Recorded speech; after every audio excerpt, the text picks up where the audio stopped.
دوسری چیز یہ ہے کہ پاکستان میں ڈیفالٹ اب نارمل نہیں ہے، پیسے آنا اب نارمل ہے۔ پاکستان پہلے دن سے ڈیفالٹ ہی تھا۔ ایون جناح صاحب واز دا فرسٹ مین جنہوں نے آتے ساتھ امریکہ سے $5 ارب کی ایڈ مانگی تھی، اور پہلی پاکستان میں شپمنٹ ویٹ کی 1949 میں آ چکی تھی۔ دوسرے سال سے پاکستان نے بھیک مانگنے کا آغاز کر دیا تھا، ٹھیک ہے، اور اس کے بعد میں ساری کی ساری انرجی ریاست کی امریکہ سے پیسے لینے کے چکر میں تھی۔ انہوں نے کہا کہ ہم رشیا کے اگینسٹ الائنس سائن کر دیتے ہیں، پیسے دے دیں ہمیں کسی طرح۔ ایوب خان نے بھی ساری انرجی جس پہ لگائیں، اور باہر سے پیسے آئے، وہ پیسے اکٹھے کیے، ہتھیار ڈیولپ کیے، انڈیا پہ مارچ کھول دیا۔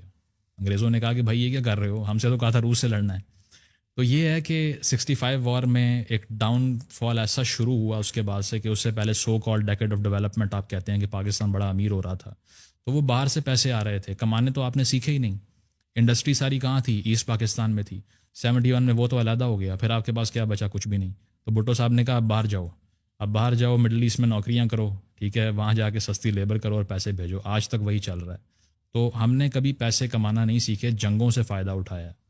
اس کی وجہ یہ ہے کہ ایک وار ڈریون کنٹری ہے۔ جیسے ہی افغانستان میں جنگ لگتی ہے، مٹھائیاں بڑھتی ہیں یہاں پہ کہ یا اللہ تیرا شکر ہے اب ڈالر آئیں گے۔ اب مسئلہ یہ ہے کہ امریکہ چلا گیا، تو ڈالر آنے کا کوئی طریقہ نہیں ہے۔ اور جب بھی پاکستان کی اکانومی میں بوم آیا، وہ باہر سے پیسہ آیا، یہاں سے کچھ ڈیولپ نہیں کیا۔ سارا اکنامک انالیسس کرنے پاکستان کے 70 سال کا، یہی ملے گا آپ کو کہ ایوب صاحب پیسے لے رہے تھے امریکہ سے، اکانومی بہتر ہو گئی، ٹیمپرریلی ہوئی، ٹھیک ہے، وہ ختم ہوا 65 وار کے بعد۔ 71 میں پاکستان علیحدہ ہو گیا۔ 80s میں حالات شدید خراب تھے 78 تک، اس کے بعد میں روس نے حملہ کر دیا افغانستان پہ، پاکستان نے پھر خدا کا شکر ادا کیا، اور پھر ڈالر آنا شروع ہو گیا ضیاء الحق صاحب کے ٹائم پہ، پھر اکانومی تھوڑی بہتر ہوئی۔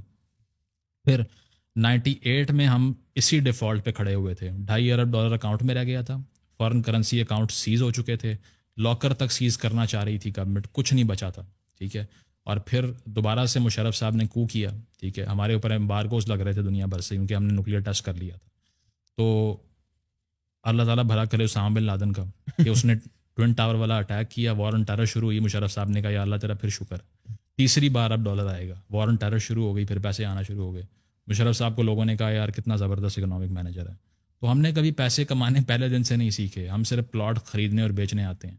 ریئل اسٹیٹ ماڈل ہے آپ کا، اور وہ ایک ببل ہے۔ آپ نے پلاٹ خریدا میرے سے تو پیسے میری جیب میں چلے گئے، اور میں نے جا کے اسی پیسے کا آپ سے ایک اور پلاٹ لے لیا جا کے، وہ پیسے ادھر ہی سرکولیٹ ہوئے جا رہے ہیں۔ ویلتھ کریشن کیا ہے؟ زیرو ہے۔ تو آپ وہ کر ہی نہیں سکے کام جو ہندوستان نے کر لیا، انہوں نے اپنی انڈسٹری ڈیولپ کی۔ یہاں پر سب سے سکسیزفل آدمی پاکستانی ڈریم پاکستانی کون سا ہے جو ریئل اسٹیٹ میں کوئی کام کر رہا ہے؟ وہ کہتے ہیں نا the American dream, the Pakistani dream is to become Malik Riyadh.